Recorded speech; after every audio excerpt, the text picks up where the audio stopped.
৭৯ খ্রিস্টাব্দের প্রাচীন রোমান নগরীতে সোনার আংটি, একটিতে পান্না আর অন্যটিতে রুবি বসানো। ১৯৮২ সালে প্রাচীন রোমান নগরী হারকুলেনিয়ামে আবিষ্কৃত হয় এক মর্মস্পর্শী অতীত।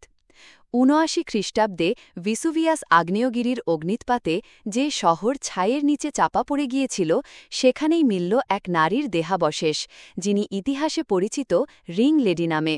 ধারণা করা হয় মৃত্যুর সময় তার বয়স ছিল প্রায় ৪৫ বছর। উপকূলের কাছাকাছি তার দেহ কুঁকড়ে থাকা অবস্থায় পাওয়া যায়। বাঁ হাতে তখনও ছিল দুটি দৃষ্টিনন্দন সোনার আংটি, একটিতে পান্না আর অন্যটিতে রুবি বসানো। এগুলো প্রমাণ করে যে তিনি উচ্চবিত্ত সমাজের একজন নারী ছিলেন। প্রায় ২০০০ বছর ধরে আগ্নেয় ছাইয়ের নিচে সংরক্ষিত এই আংটিগুলো আজ শুধু বিলাসিতার নিদর্শন নয়, বরং একজন নারীর হুট করে থেমে যাওয়া জীবনের নীরব সাক্ষী। হারকুলেনিয়ামর হিংলেডি আমাদের মনে করিয়ে দেয় প্রকৃতির এক ভয়াবহ ক্ষণে কিভাবে জনবহুল এক নগরীর অধিবাসীদের স্বপ্ন মুহূর্তেই ছাই হয়ে গিয়েছিল।